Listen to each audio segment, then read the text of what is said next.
Working with your kids is not always a picnic.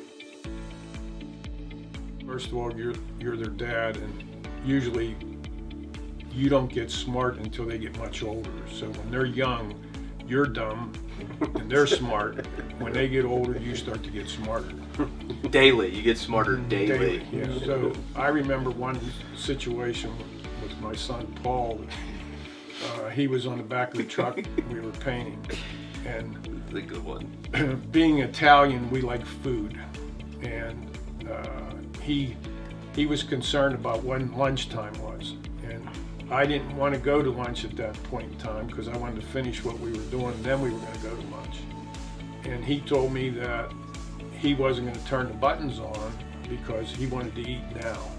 It wasn't that I wasn't going to turn the buttons on, I was done coning the road, which was a big concern for you because obviously, you know, with people driving behind you in vehicles, and we don't have anything on the road to say, hey, there's wet paint on the road without any cones out there, that they would drive on the lines and get paint on their cars, and then they would call him and he would have to pay for it. So that was how I was going to strike, was no cones. no cones. We weren't coning it anymore. And that's how you got mad. That's why the cones started getting thrown. That's why when he got out of the truck, I grabbed a stack of cones and dropped them on him when he was walking past to get on the back of the truck.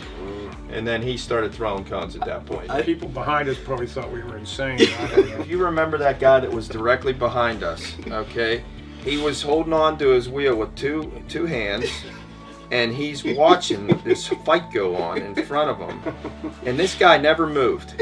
He sat there in his car, never said a word, never had any, like, changing expression on his face, none of that stuff. And he sat there and waited the whole time until we got everything resolved.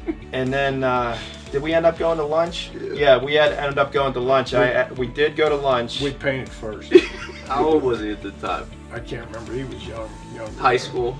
Probably. Yeah, high school. Yeah. I think what these experiences that you're talking about is one of the reasons why I didn't work with Dad much until I was a little bit older. Yeah. So I think I had a lot of those good experiences with him, you know.